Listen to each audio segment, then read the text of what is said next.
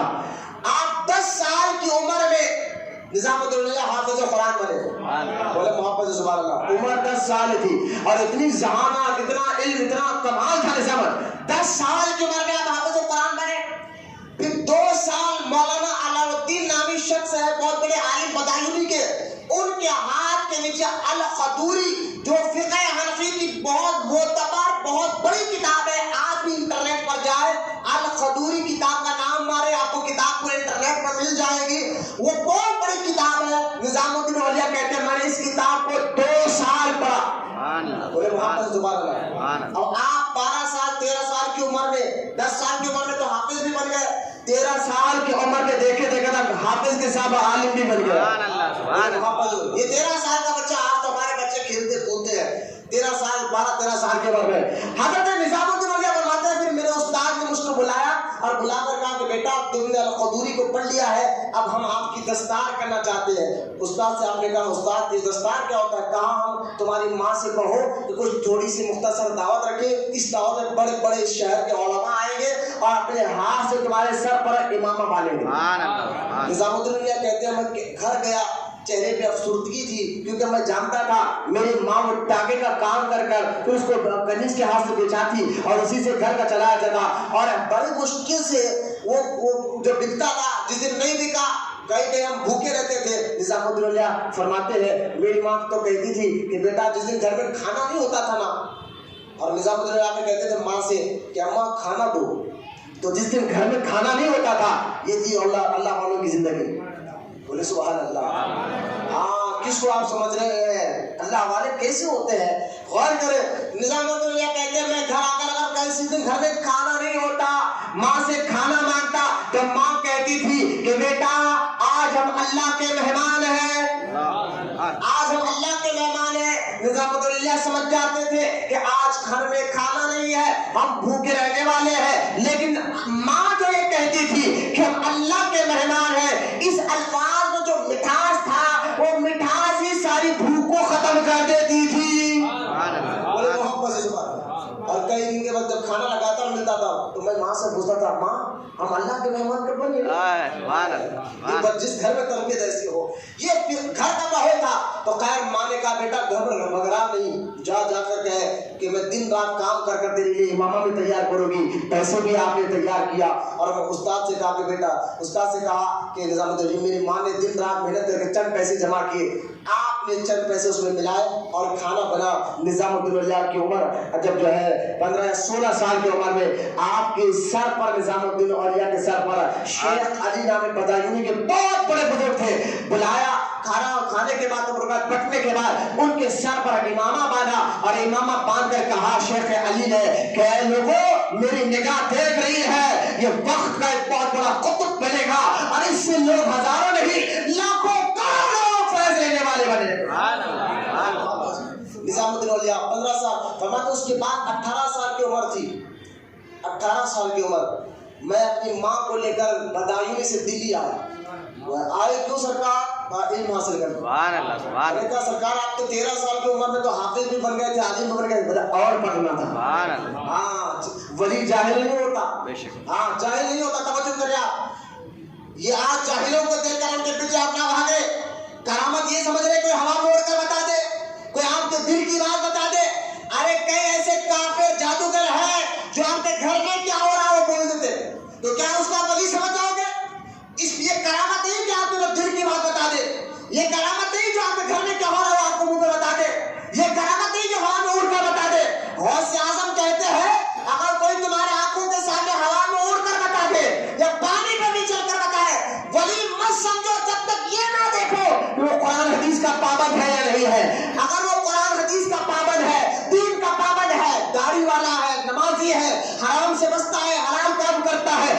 اعظم فرماتا ہے اگر یہ سارے کام وہ کرتا ہے تو سمجھو وہ اس کی کراوت ہے، اگر وہ نہیں کرتا تو ایسے کام تو جادوگر بھی کر بتاتے ہیں، جادوگر بھی کر کے بتاتے ہیں۔ پہلے عالموں کے پیچھے جو علم ہوتا ہے، جس کے پاس سینے میں علم ہوتا ہے، وہی اسی کو اللہ بلائے دیتا ہے۔ اکرام سٹیوں کے پیچھے انگوٹھی پہننا، سن لیں آپ، یہ مسئلہ بتا رہا ہوں میں آپ کو، دین کا مسئلہ ہے، کسی گھر کا مسئلہ نہیں، کسی مفتی کا فتویٰ نہیں بتا رہا ہوں، غور سے سنیں آپ توجہ سے۔ اسٹیل، لوہا، چاندی، یہ ساری چیزیں پہننا مرد کے لیے حرام ہے نا، یہ حرام ہے، جائز نہیں ہے۔ میں آپ لوگ کہتے ہیں یہ حرام ہے، بچے ہاتھ میں اتنے بڑے بڑے کڑے، ہاتھ میں چاندی کی چین کڑے، ارے بھائی حرام ہے، مولویوں کی بات ہے، مطلب جب خبر میں چلے گا نا پچھو آئے گا معلوم ہوگا یہ مولویوں کی بات یا کس کی تھی، آخرت کی بات ہے بھائی، اللہ کی رضا کی بات ہے۔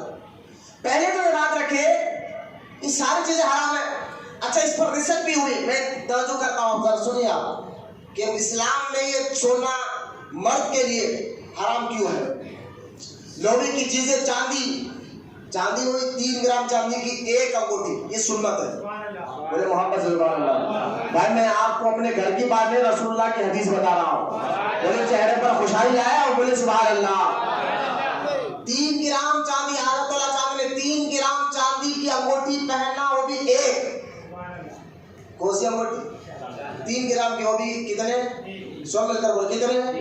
ایک انگوٹھی، یہ انگلی میں پہنا سرکار کی سنت، بولے محمد سبحان اللہ۔ اب جو ولی ہوتا ہے وہ سنت کے خلاف کبھی نہیں جاتا، جو اللہ کے ولی ہوتے ہیں وہ سنت کے خلاف، یہ ان کی صحبت میں بیٹھ کر لوگ سنتیں سیکھتے ہیں اور سمجھتے ہیں۔ ولی جو ہوتا ہے وہ سنت کے خلاف، ارے سنت تو دور کی بات ہے، وہ اتنا ادب کرتا ہے کعبے کا بھی کہ کعبے کی طرف ایک آدمی نے تھوکا تو خواجہ باز مستعمل نے کہا کہ یہ ولی نہیں ہو سکتا۔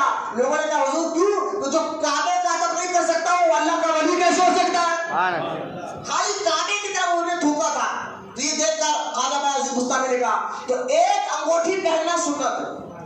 اب کوئی بابا 10 انگوٹھی پہنے تو اس کو ہم ہاتھ جوڑ کر یہی کہتے ہیں کہ بعد تم گدی نشین بنو یا سجاد نشین بنو، کوئی بھی آپ بنو، لیکن جو نبی کی سنت کے خلاف جائے گا تو ہم اس کو بات محبت سے سمجھائیں گے کہ یہ حضور کی سنت کے خلاف ہے، اس کو حضور نے پسند نہیں فرمایا ہے۔ اب کوئی کڑے پہن لے، چین پہن لے، 10 انگوٹھیاں پہن لے، یہ تو ہے ہی حرام۔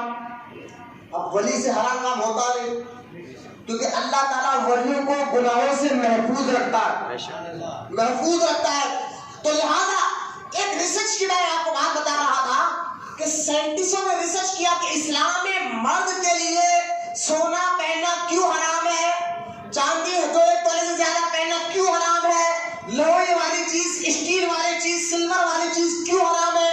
جب انہوں نے ریسرچ کیا تو ان کی عقلیں حیران ہو گئی، کیونکہ اللہ تعالیٰ نے جو قانون ہمارے نبی کے ذریعے بنایا ہے وہ ہمارے فائدے کے لیے ہے، اور جس میں فائدہ نہ ہو یہ لوگ بنا سکتے ہیں۔ پارلیمنٹ میں NRC کا قانون بنا جو ہمیں معلوم ہے اس میں ہمارا فائدہ نہیں ہے، ہم خیال اب کسان لڑ رہے ہیں کیونکہ کسانوں کو معلوم ہے اس قانون میں فائدہ نہیں، تو جس قانون میں فائدہ نہیں ہے یہ انسان بناتا ہے، اور جو قانون اللہ نے ہمیں بنا دیا ہے اس قانون میں ہمارے ہی فائدہ ہے۔ یہ نہ سمجھے کہ ہم چاندی نہیں پہنیں گے اس میں ہمارا نقصان، نہ، فائدہ ہے بابا، عقلی طور پر بھی فائدہ ہے اور اسلامی طور پر بھی فائدہ ہے۔ اسلام تو یہ کہتا ہے کہ مت پہنو، عقل کہہ رہی ہے، سائنسدانوں نے ریسرچ کر کے بتایا اگر کوئی مرد آدمی سونا زیادہ پہنے گا یا لوہے والی چیز یا اسٹیل والی چیز اپنے ہاتھوں میں یا گلے میں پہنے گا تو سائنسدانوں نے تحقیق کر کے بتایا کہ وہ آگے چل کر نامرد ہو جائے گا۔ دیکھیں اب ایک دین کے قانون کو ہم نے چھوڑا، عمل کرنا چھوڑ دیا تو یہ سارے ہے وہ نامرد ہو جائے گا۔ اب کسی کو نامرد بننا ہے تو بنو بھائی، ہمارے ذمہ داری ہے اس ممبر پر بیٹھ کے آپ کو صحیح اور غلط کا پتہ بتا۔ اب آپ کا کام ہے عمل کریں۔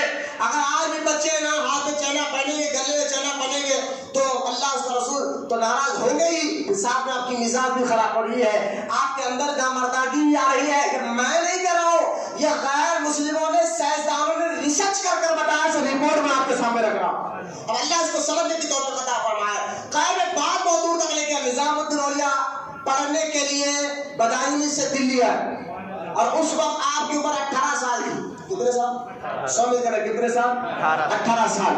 18 سال کی عمر میں آپ آپ یہاں دہلی میں آئے، کرائے کے گھر میں رہے، بہت مصیبتیں تکلیفیں اٹھائی، لیکن پڑھائی چھوڑا نہیں۔ معلوم کیا ہوا کہ جو اللہ کے ولی ہوتے ہیں وہ جاہل نہیں ہوتے، پہلے اللہ ان کو علم عطا فرماتا ہے، بعد میں ولایت عطا فرماتا ہے۔ یہ جاہلوں کے پیچھے مت جاؤ، قیامت یہ نہیں ہے۔ قیامت غوث اعظم فرماتے تھے سنت پر پابندی سے عمل کرے، دین پر پابندی کے ساتھ عمل کرے، تو شریعت پر استقامت ادا کرے۔ غوث اعظم فرماتے ہیں بہت ولی کی سب سے بڑی کرامت یہی ہے، یہی کرامت ہے۔ نظام الدین اولیاء 18 سال کی عمر میں مولانا شمس الدین رحمۃ اللہ تعالی علیہ، جو دہلی کے بہت بڑے جو ہے نا بہت بڑے بزرگ تھے، ان کے ہاتھ کے نیچے پڑا، اور 18 سال کی عمر میں حضرت نظام الدین اولیاء رحمۃ اللہ تعالی علیہ فرماتے ہیں کہ اللہ نے مجھے اتنا علم عطا فرما دیا، دلی کے نہیں بلکہ پورے انڈیا یعنی ہندوستان کے بڑے بڑے علماء میں نظام الدین اولیاء کا نام آتا تھا۔ بولے محبت سبحان اللہ۔ اور یہاں تک کہ نظام الدین اولیاء کے دوست جو آپ کے ساتھ بڑے مدرسوں میں آپ کے ساتھ علم حاصل کرے، وہ فرماتے ہیں کہ ہم نظام الدین اولیاء کو دیکھ کر کہتے تھے ہٹ جاؤ، محفل شکن آ رہا ہے۔ محفل یعنی جو جس محفل میں نظام الدین اولیاء ہوتے اور جب بات کرنا شروع کرتے تو کوئی عالم، کوئی مفتی، کوئی شخص آپ کی بات کو کاٹ نہیں کر سکتا تھا، جو باتیں آپ بتاتے تھے وہ کوئی اور نہیں بتا سکتا تھا۔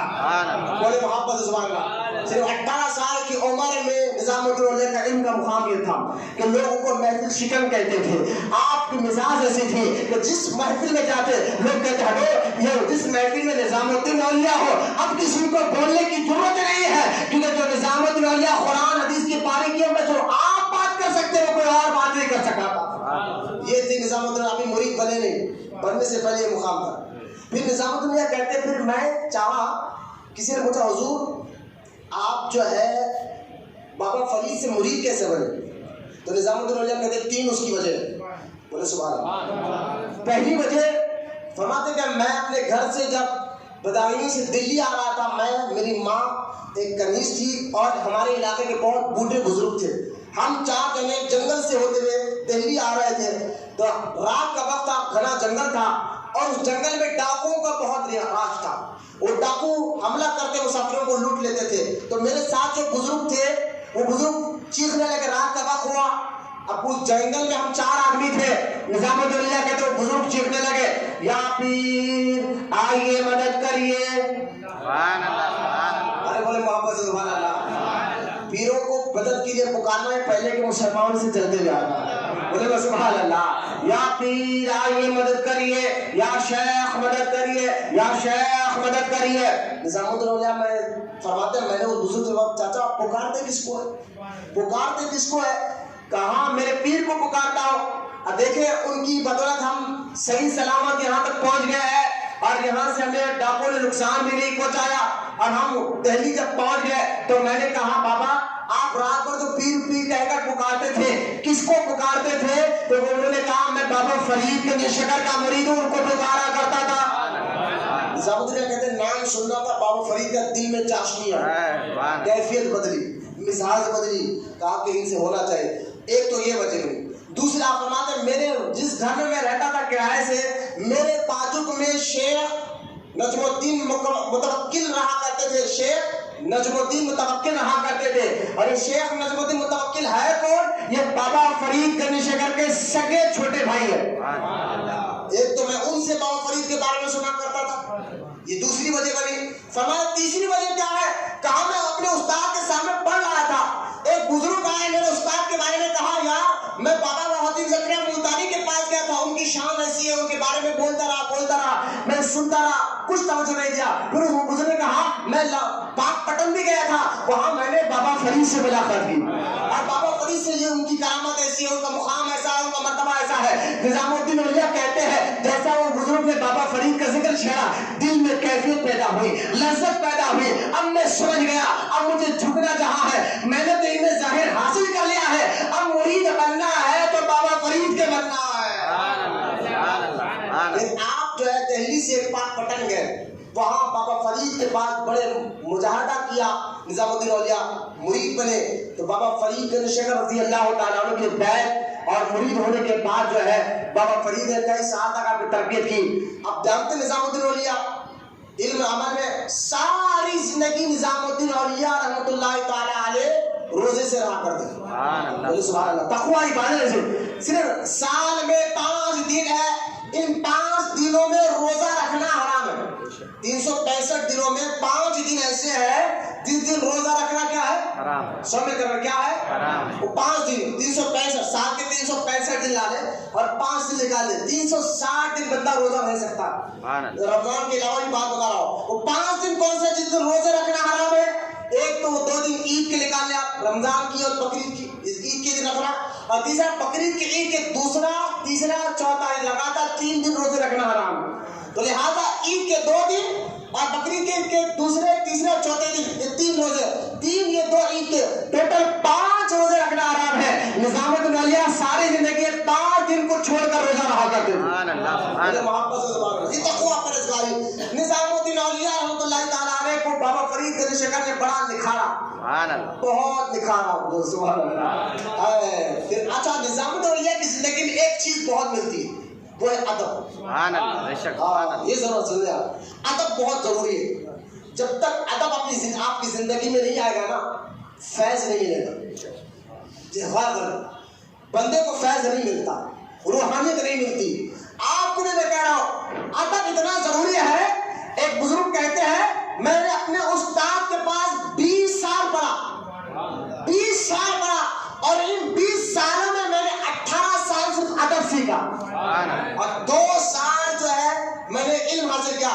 جب تک بندہ ادب نہیں سیکھ سکتا, اس بندے کے اندر کیفیت آ ہی نہیں سکتی. اس لیے میں بار بار آپ لوگوں کو کہتا ہوں, مسجد کا ادب کرو. کیوں؟ اللہ کا گھر ہے. مسجد کا جب تک آپ ادب کریں گے نہیں نا, تو مسجد کی جو برکتیں ہیں نا وہ ملیں گی. مسجد کے اندر برکتیں ہیں یار, آپ نہیں مانتے. حضرت عمر ابن خطاب مسجد کے اوپر جھاڑو مارتے نا, جھاڑو نہیں مارتے, اپنے کرتے سے مسجد کے فرش کو صاف کرتے.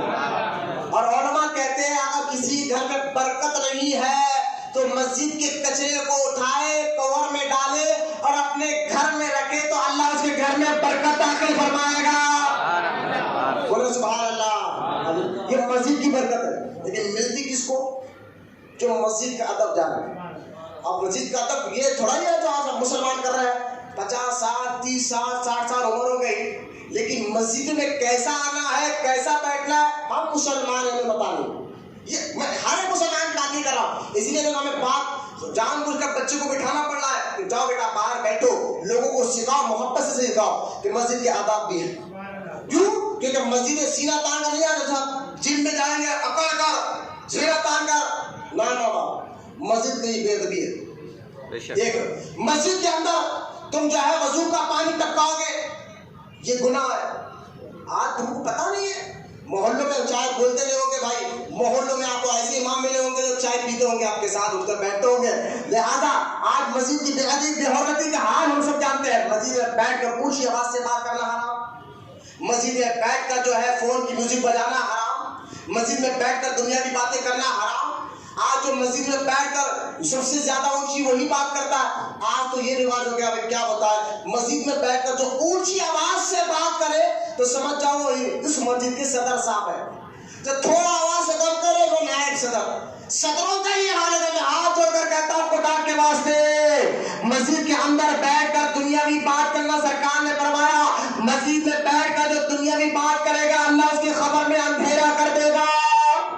پہلے ہمارے عمل کو سے یار, ہم کون سی عبادت کر رہا ہے, کون سی عبادت قبول ہوگی یا نہیں ہوگی ہمیں پتا نہیں ہے. اس کے اوپر بھی مسجدوں کا ہم بے حرمتی کریں گے. مسجد کے اندر آئیں گے تو اس لیے مسجد کے باہر تیار ہو کر آنا یہ ادب ہے.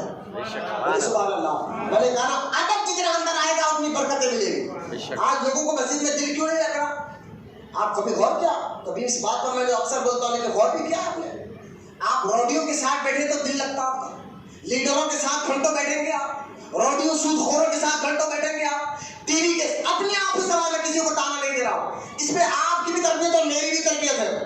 آپ نہ سنیں کسی ایک کو نشانہ بنا, میں آپ دونوں کو مزاج دینا چاہتا ہوں کہ ہماری مزاج کیا ہو گئی ہے, سوچ کیا ہو گئی ہے کہ آج روڈی پہلوانوں سود خوروں کے ساتھ میں بیٹھنے کو دل لگتا. مسجد میں بیٹھ گئے, تھوڑا ٹائم ہو گیا تو باہر گھڑی کو دیکھتے ہیں, کب ہوگی کب مسجد سے اٹھیں گے, جبکہ مسجد میں میرا دل لگنا چاہیے. سرکار فرماتے ہیں جن کے دل مسجد میں اٹکے رہتے ہیں نا, وہ ایک نماز کے بعد دوسری نماز کا انتظار بے چینی کے ساتھ کرتے ہیں. اور سرکار فرماتے ہیں اللہ اس کو جنت میں اعلیٰ مقام عطا فرمائے گا.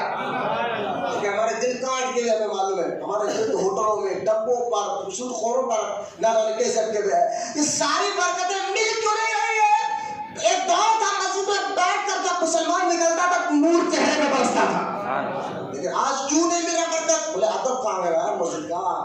ادب کہاں رہا مسجد کا؟ مجھے بتائیں. مسجد میں بیٹھ کر اونچی آواز سے بات ہو رہی نہیں ہو رہی؟ آپ محلے میں دیکھو گے مسجد میں ٹیکا لے کر بیٹھنا بے ادبی.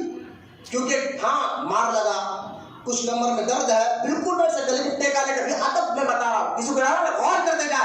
مسجد میں ٹیکا لے کر بیٹھنا یہ بے ادبی. مسجد میں آ کر ادھر ادھر اوپر نیچے دیکھنا یہ بے ادبی. مسجد میں آگ سینہ اکار کر نہیں آنا ہے، گنڈیاں لگا کر وضو کا پانی باہر، مسجد کے باہر سوئیے پر ہاتھ پیر منہ باہر پہنچنا ہے. تعجب ہے یار، 50 سال کے لوگوں کو میں نے دیکھا مسجد میں اندر آ کر پہلی صف میں آ کر ہاتھ پوچھتے ہیں. غور کرو یار، تم مسلمان ہو، تمہاری عمر 50 سال کی گزر گئی ہے اور تمہیں یہ پتہ نہیں چلا کہ مسجد میں اندر آ کر ہاتھ پر پہنچنا گناہ ہے. کیسے مسلمان؟ کس چیز کو سیکھ رہے ہو؟ پھر کس چیز میں آپ تعلیم حاصل کر رہے ہو؟ تمہاری عمر اتنی ہو گئی تمہیں آج تک پتہ نہیں چلا کہ مسجد میں آنا کیسے چاہیے. پھر تمہاری عبادت میں سکون کہاں ملے گا؟ نہ نماز کو دل چاہ رہا ہے، نہ قرآن پڑھنا دل چاہ رہا ہے. تو مسجد کا ادب دیکھیں. ہمارے بزرگ امام حسین کے بیٹے کو جانتے ہیں؟ سید زین العابدین، بولے سبحان اللہ. کربلا میں زندہ بچ کر آئے دین تنہا. سید زین العابدین جو روزانہ 500 رکعت نفل پڑھا کرتے تھے، وہ امام زین العابدین مسجد کی سیڑھی پر قدم رکھتے تو پتے کی طرح کانپتے تھے جسم کا. لوگ کہتے حضور کیوں رو رہے ہو؟ کہا نادان اپنے گھر نہیں اللہ کے گھر جا رہا ہوں. غور سے آ جا، اپنے گھر سے مسجد میں جاتے تو رویا کرتے تھے. غور کریں، ایسی مزاج لے کر مسجد میں آؤ پھر چہرے پہ نور بھی آتا. حضرت خواجہ بالاجی بستانی اس راستے پہ تھوکتے نہیں تھے جو راستہ مسجد کو جاتا. تو مسجد کا ادب کرو گے تو مسجد کی برکتیں ملے گی.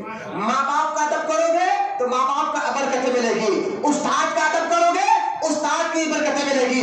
پیر کا ادب کرو گے پیر کی برکتیں ملے گی. حضرت نظام الدین اولیاء کی زندگی میں جو ادب تھا، حضرت نظام الدین اولیاء اپنے دوستوں کے ساتھ بیٹھے تھے دہلی میں، اچانک آپ نے کتے کو دیکھا، دیکھ کر آپ کھڑے ہو گئے. لوگوں نے کہا حضرت کیا ہوا؟ نظام الدین اولیاء نے کہا یہی کلر کا کتا میں نے اپنی پیر کی گلی میں دیکھا ہے.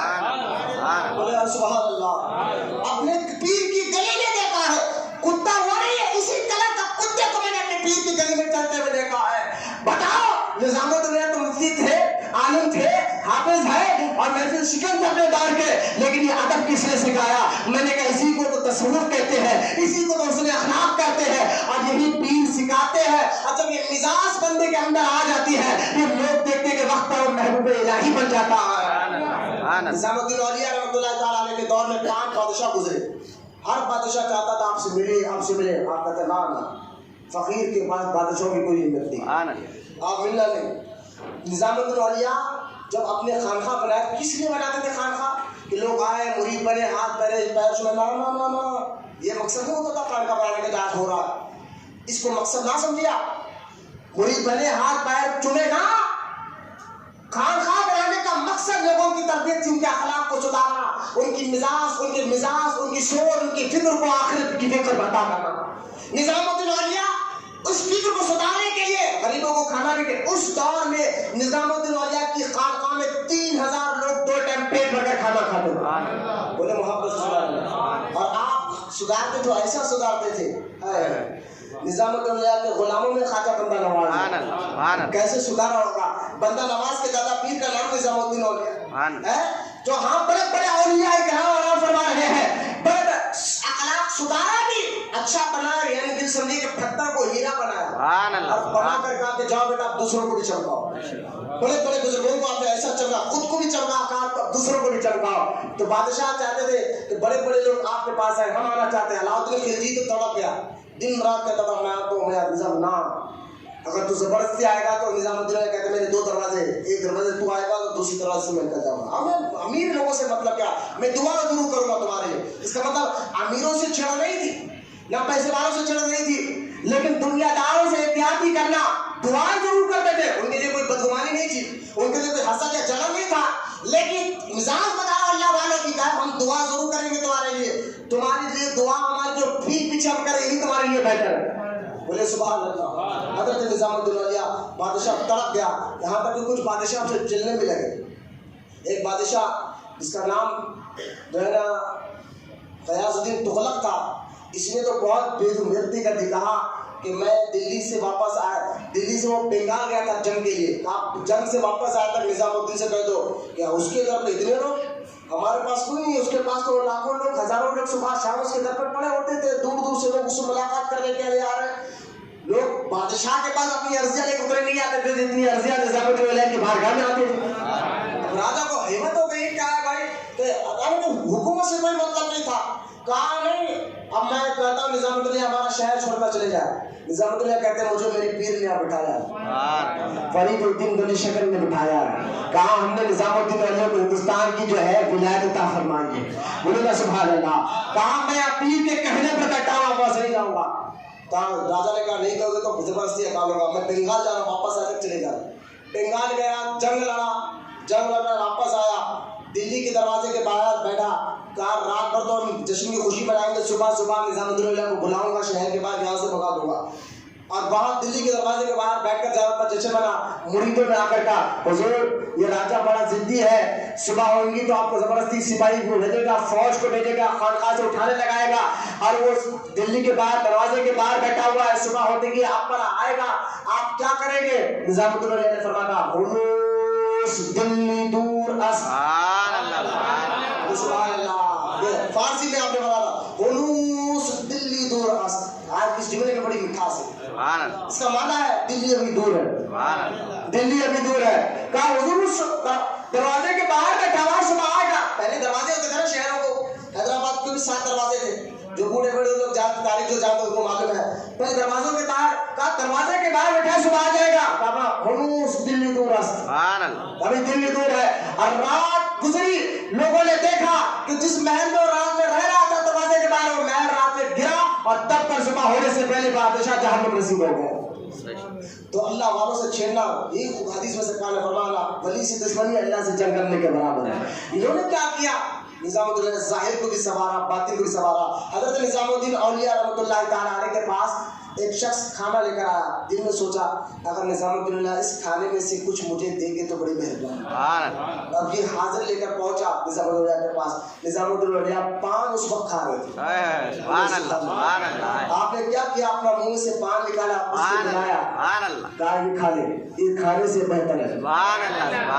دل میں راستے میں سوچا نظام الدین اللہ کو بھی یہاں خبر ہو گئی۔ ایک شخص وضو کر کر آیا، لیکن وضو میں بے احتیاطی کرا، ٹھیک سے وضو نہیں کیا، نظام الدین نے اس کو دیکھ کر ہی فرمایا کہ اے شخص تو جا وضو کو دوبارہ ٹھیک سے ادا کر، بولے گا محبت سے سبحان اللہ، اچھی طریقے سے ادا کر۔ حضرت نظام الدین اولیاء دلوں کے بھید کو اس وقت بھی جانتے تھے اور آج بھی جانتے ہیں۔ آج بھی دیکھیں ان کے مزار میں جو نورانیت، جو کیفیت آپ کو دلی میں نظر آئے گی، جو مثال نظر آئے گی، حضرت نظام الدین اولیاء نے ہزاروں لاکھوں کو مرید میں بنایا اور ایسا ظاہر باطن کو سنوارا، ان کے چہیتے مرید اورنگ آباد میں آپ چلے جائیں، اورنگ آباد حضرت سیدنا برہان الدین غریب رحمۃ اللہ علیہ نظام الدین اولیاء کے خلیفہ ہے۔ آپ ابھی جائیے، کبھی بھی آپ کو جب جانا ہے ان کی زیارت ضرور کریں آپ، کیوں کہ آج بھی زندہ ان کی کرامت ان کی درگاہ میں موجود ہے کہ زمین سے چاندی نکلتی ہے، آج بھی نکلتی ہے، چاندی نکلتی ہے، میں اپنے آنکھوں سے دیکھا چاندی نکلتی ہے، اور کچھ دیر کے بعد مٹی بن جاتا ہے، کیونکہ